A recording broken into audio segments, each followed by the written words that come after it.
I think Vladimir Putin had a great night. Interesting to know what sales of vodka were like in Moscow. Vladimir Putin did everything he could to signal that he wanted Donald Trump to win, and he engaged in a cyber war against the United States Democratic Party. It's really extraordinary when you think about it. A foreign power interfered in our political process. Now, I don't want to credit that with the outcome in any way. I don't think it really made that much of a big difference to the outcome. But they did interfere in our political process. It's difficult to judge Donald Trump's foreign policy because most campaigns have a bunch of foreign policy experts and they write all kinds of position papers, and the person has been forced to defend themselves in the debate. We didn't have that this time.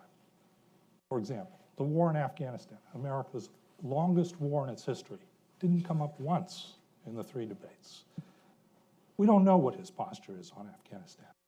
What I think we can say, though, is this.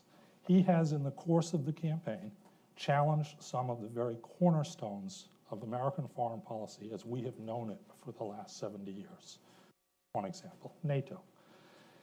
He hasn't said he wants to leave NATO, and there will be powerful bureaucratic forces that he's going to deal with, people who he has never met before either, that are going to press to stay inside NATO, but he's diminished it.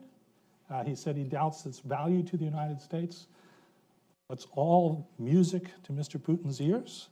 And if you're living in Estonia today, you should be scared about what your future is going to be like, let alone if you're in the Ukraine or in Crimea.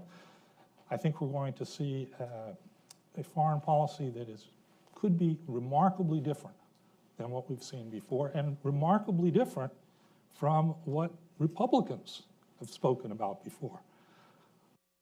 One of the most interesting things in the vice presidential debate was that Vice President-elect Pence said he would support a no-fly zone over Syria. Within hours, the president, his running mate, said, nope, we're not going to do that. I'm not on board there. The kind of traditional bipartisan foreign policy we've seen could be a casualty of what happened yesterday.